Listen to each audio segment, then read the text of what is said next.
which is wonderful.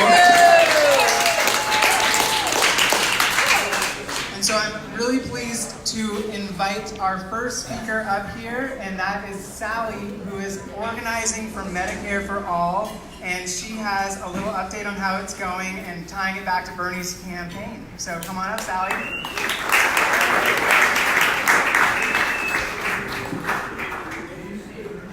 Hi, everybody. Can you hear me? A little louder. A little louder. Can you hear? I'd probably be better. No. I'm an old cheerleader, so I could probably be just fine like this. Do that into the Anyway, I don't want to do that. I'm a little nervous tonight.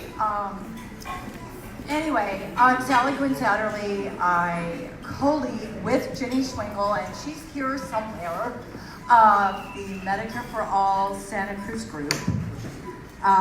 We have been working on getting Medicare for All for many, many, many years. And I'm also a retired registered nurse. And so I think I speak from my heart. I know kind of what I'm talking about because I worked in healthcare for over 40 years. The last 9 years of my career, I was an advice nurse. And can you hear me? Yeah.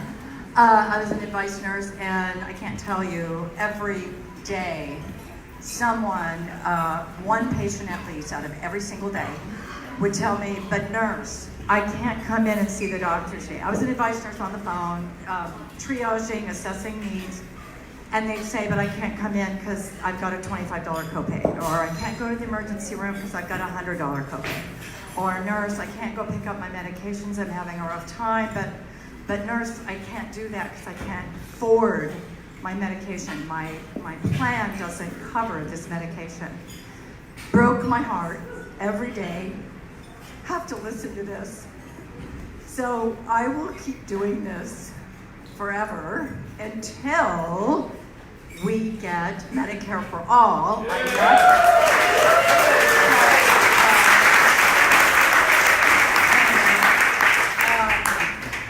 My memory isn't as good as it used to be. I kind of wrote some things down because I want to remember all these. Just, you know, I think all of you know, I think you already know that our healthcare system is broken. But I don't know if there's some people in the audience that really aren't aware. Maybe they're pretty young, they're healthy, they don't realize once you get sick, this healthcare system really that's based on profit and that you have to buy private insurance.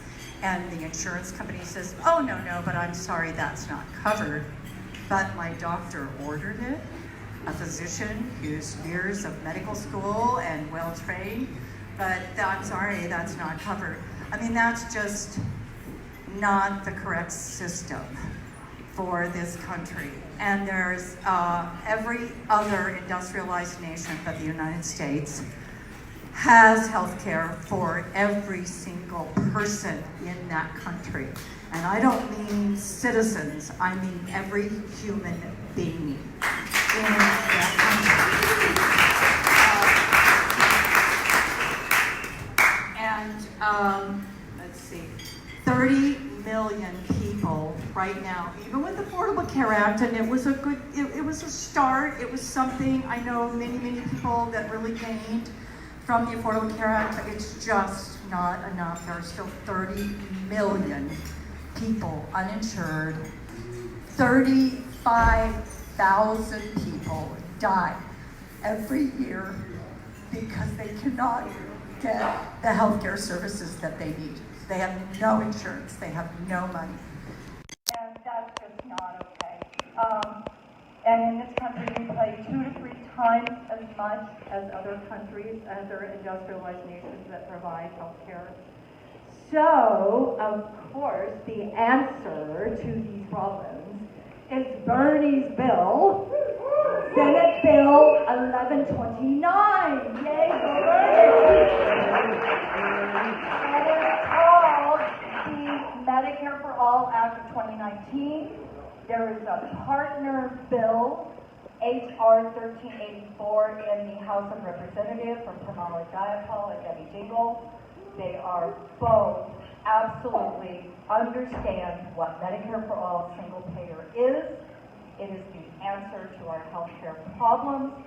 This bill, both bills, the one in the house, but I'm talking about Bernie, because that's what we're here for, Bernie. But anyway, 1129 covers everyone. Every human being in this country would be covered. Every human being would have health care as a human right. You would just walk in to a, it's about time. You would walk into a clinic or a doctor's office, and at the point of service, it would be free. We don't have all the details of how it would be paid for, possibly a payroll tax, but the savings that would come from not having a profit-driven system that relies on profit and sales and marketing and all of that, we wouldn't need that. We would just all be covered. And that would, his bill would cover, it lists off, I'll just rattle it off real quick. Inpatient, outpatient, hospitalization, mental health, long-term care, dental, vision, hearing aids, long-term care. Any senior in here, I'm old, I have Medicare. I do not have dental, vision, long-term care. I have to purchase supplemental insurance, I have to go dental insurance. And anyway, all of this is covered in Bernie's bill, because you know. And I don't know if you've all read his thank you from all the donations and the well-wishing from his recent hospitalization, and he still, his statement was talking about the wonderful doctors and nurses and how, you know, he wants everybody to have health care, and he said Medicare for all at the end of it. I mean, it was wonderful. It was. He is so amazing. Even when he's recuperating, he's still working on and thinking about everybody but himself and getting health care for everybody. I can't hardly see this yet. Just a second. I think I want to forget.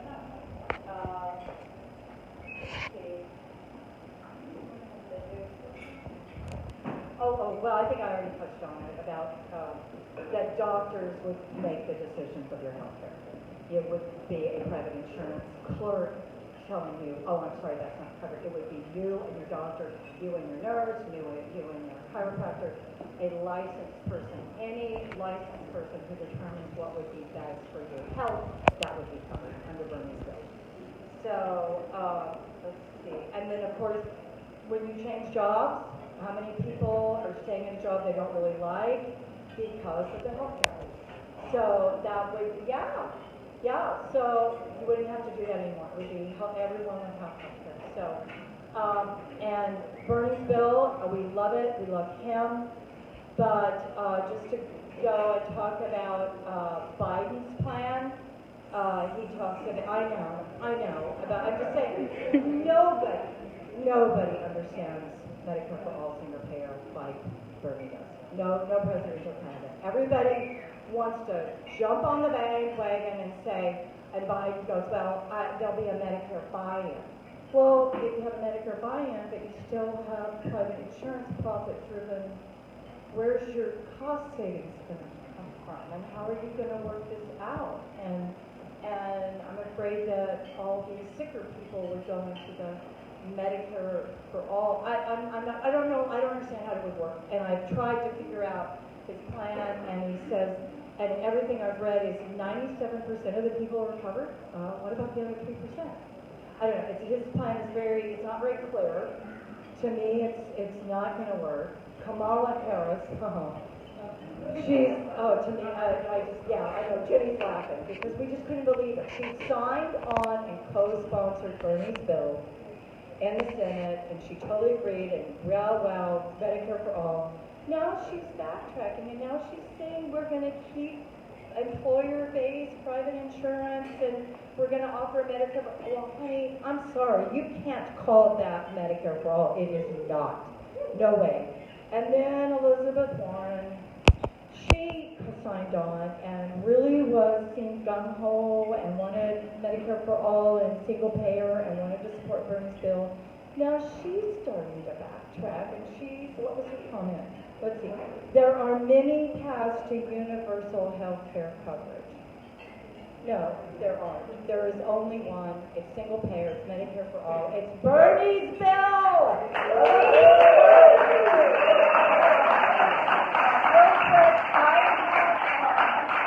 I have literature about the two bills, and I don't know where I should fit it, maybe out of the front.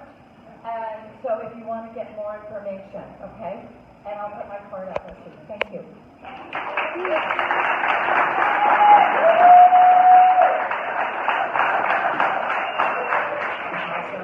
Thanks, Sally, for coming up here. And next up, we have Gracie, who is a Santa Cruz High School climate strike organizer.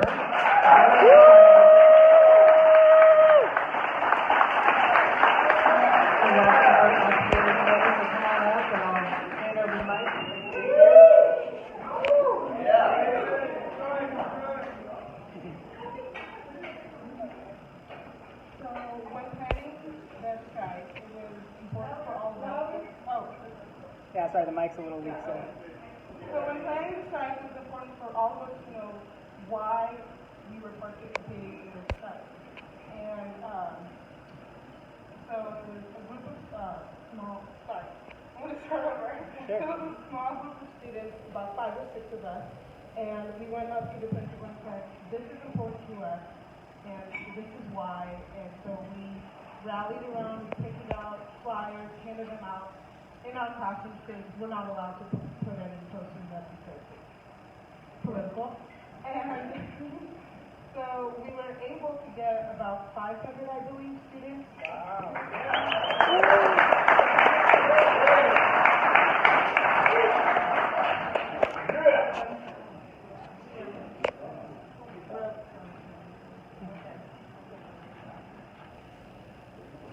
Climate change is an existential crisis that we must all face. And it is important that our next president not only believes in climate change, but will fight against the money-loving, earth-polluting corporations.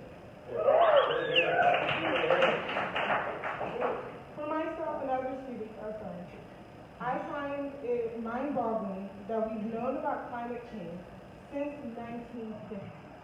Yet we still have politicians making it easier and easier for companies like Coca-Cola and ExxonMobil to continue to destroy the only home we know, as long as the price is right.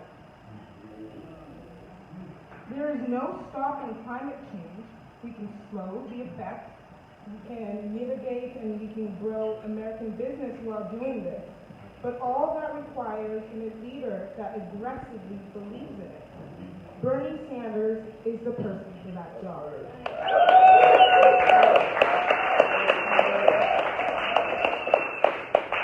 I, like Bernie, believe that there is no middle ground when it comes to climate policy.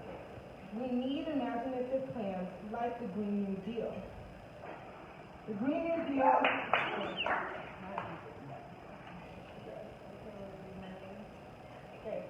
The Green New Deal is a tried and true mechanism to fight against climate change by mobilizing Americans and American industry to 100% clean and renewable energy by 2030.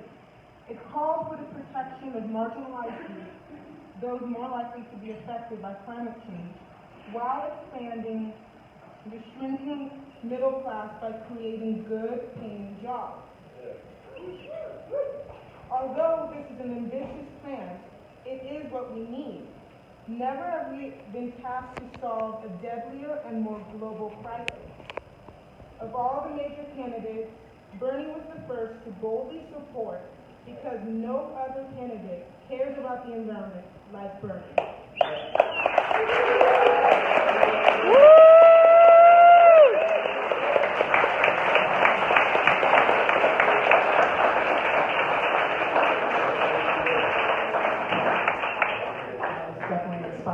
Thank you so much, Gracie, for coming out here. And next up, we have Adam Scow. And Adam was active as Food and Water Watch's policy director in California for about 10 years. He also helped with the 2 successful anti-fracking campaigns in San Benito and Monterey County. And so he has some choice words for us, hopefully good ones, tonight.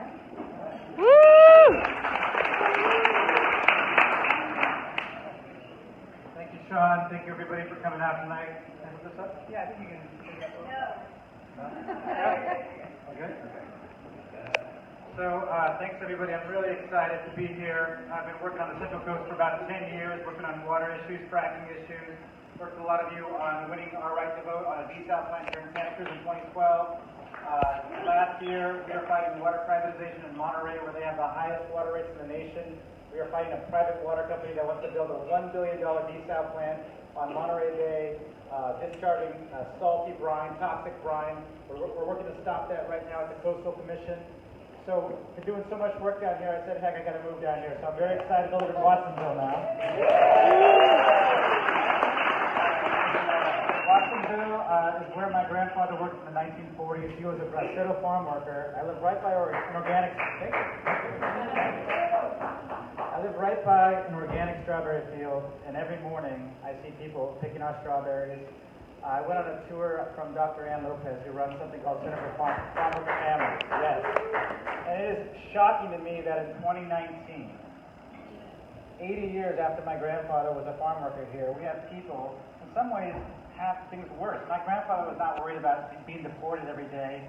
We have people who are afraid to go to the grocery store, people afraid to go to the food bank because of ICE. This is a total disgrace, and something we've got to put a stop to right now.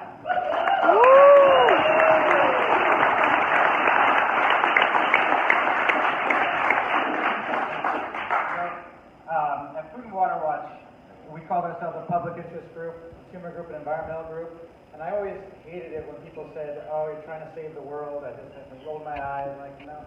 But actually, it's coming to that point now. Yeah. And there's a great civil rights leader who used to work with Martin Luther King, James Farmer, and he said, "If we do not save the environment, then what we've achieved in civil rights will be of no meaning, because then we will have the equality of extinction." And that is what we are facing right now. This is maybe our last chance to take back our government. We need to protest, we need to strike, and then we need to govern, progressively to take over our government. It's not enough to have a Democratic majority, we need a progressive majority.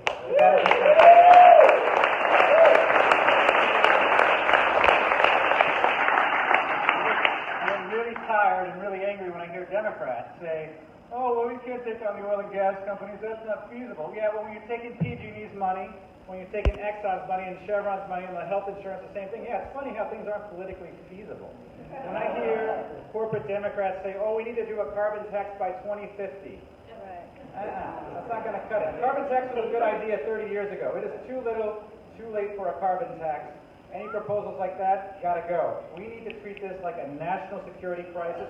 We need a plan to get off of fossil fuels in the next 10 years. Together, we're going to do it. Last thing I want to say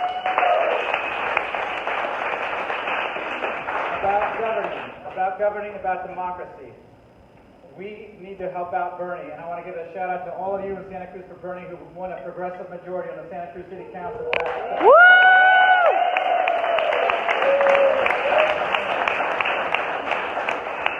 We got a bunch of races, a bunch of seats in California where, frankly, I think we could do a lot better.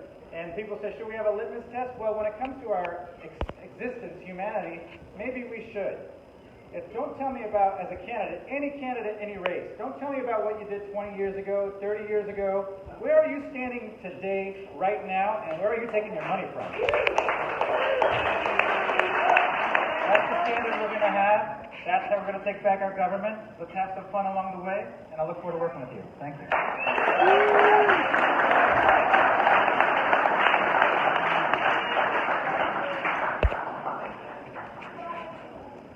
All right, so I just wanted to give a really quick update on fundraising from tonight, thanks to all of you being here.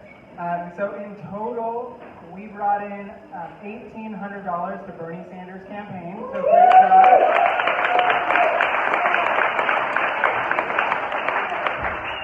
And we also brought in over $400 for local organizing efforts, and this is after paying for the whole event's cost. So really good job, everybody.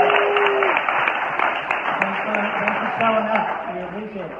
So next up we have Eriksen, one of the awesome volunteers standing for Bernie, and he has a few updates and words of wisdom for us all.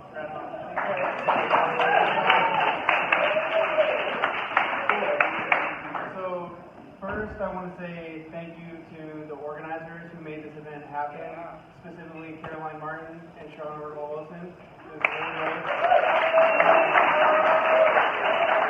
And a big thank you to India Joze and the 418 Project for hosting it.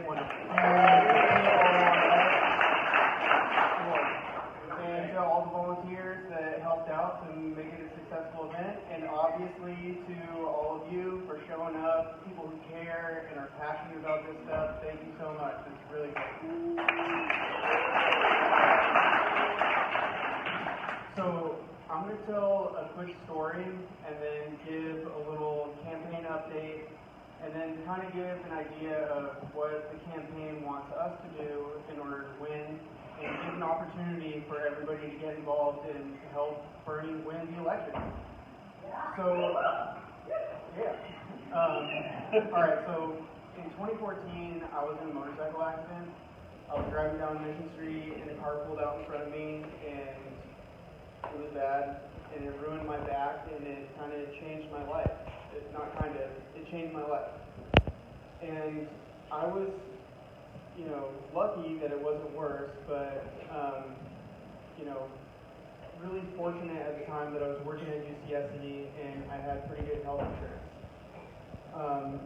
But what happened was I was stuck at a job that I didn't really like and wasn't paying enough to afford rent in the town that I worked. And I couldn't leave because I was afraid of losing my health insurance.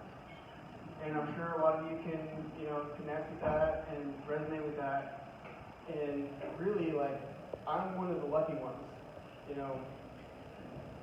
Medical bills bankrupt about 500,000 Americans every year. GoFundMe hosts 250,000 medical campaigns every year. And in the country that is the wealthiest in the world, that is criminal. It's absolutely criminal. So we need a president who we know is going to enact Medicare for all of us. And I think we all know who that president is. Right? So I would like us all to think back to early 2015 when Bernie announced that he was going to run for president. I don't know about all y'all, but I had never heard who Bernie was, didn't know who he was. It wasn't until later in 2015 that I even figured it out. He was 1% in the polls, and socialism was still a dirty word. But Bernie's campaign inspired millions of people around the country to volunteer and take action. Our movement challenged the Democratic Party. It challenged the most powerful political family name in modern times. They said it couldn't be done, but we won 23 states outright. We won 13 states with 60% or more. 4 of those states were absolute landslide victories. We won 46% of the popular vote during the primary. Right? It was a big deal. Since 2016, Bernie has been on the campaign trail, in the media, organizing workers for better working conditions. Generally just fighting the good fight, right? And the situation is much different now than it was in 2016, but the way that we win has not changed. So, sorry, forgive me for reading, and it's been a while since I've been up in front of people. Okay, so, alright, look, so the way that we win has not changed. It's a voter contact machine. The key to the political revolution, and it's made up of volunteers like all of us. I want to emphasize that we're one big team and we all have a role to play in this. Our primary is right around the corner and we need to get to work right now if we want Bernie to win. We need to knock on 1 million doors at least. We need to, before the primary on March 3rd. We need to make 1 million phone calls to voters at least. We need to register at least 100,000 new voters before the registration deadline on February 17th. As you know, we're in a crisis, and this is urgent business. Nothing is more persuasive than one-on-one volunteer voter-to-voter contact. That is how you convince a person to actually go and vote for your candidate. We need to make these contacts and get them to vote for Bernie. We need an army of canvassers, phone bankers, and voter registration heroes. Yeah, that's what I'm talking about. So, we have opportunity for you. So we have a couple of really awesome volunteers who have already dedicated 1 day out of their week to host phone banks, which is how we're getting this voter contact machine started right now. And Denise Hartle's not here, but I believe Jeffrey is in the room. And my mom Mary and my sister Danielle are here. Thank you guys so much for hosting. So we've got regularly scheduled phone banks Monday, Tuesday, and Wednesday across the city. We want to get more of those, so if anybody wants to host phone banks, that would be wonderful. But Jeffrey has a sign-up sheet for each of those phone banks, and before everybody leaves, I would really love you to take a look at it and just sign up for one. Because I realize and I know from experience that talking to strangers about politics is weird. You know, it's a little like nerve-wracking, like what am I doing? Nobody wants to talk to me about this. But I just want to say two things about it. First, it's not nearly as bad as you think. It's actually really, really easy, and especially if you're with a group of friends at a phone bank where there's multiple Bernie supporters and you're all doing the same thing, and then when you get somebody on the other line that is down for Bernie, you're like, yeah! And then even better, when you get somebody who's undecided and you have a little conversation with them and you explain why you're volunteering your time for Bernie and what inspired you about his candidacy, and they're like, yeah, you're right, you know, I will vote for Bernie. It's like the best feeling ever. It's really, really cool. Second point is that we don't really have a choice. You know,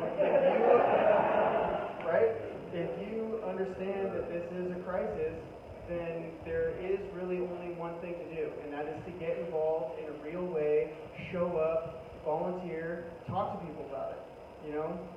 So we know what needs to be done. We know what needs to be done. We know how to do it. So please, before you leave, take a look at the sign-up sheets. Of course, you know, I'd like everybody to sign up for everything you can right now, but map.berniesanders.com. We put all our events up there. Facebook, the Santa Cruz Bernie Group generally has all our events up there. Sign up on the email list. You know, pay attention. This is how we win. That's what it takes. So thank you all very much.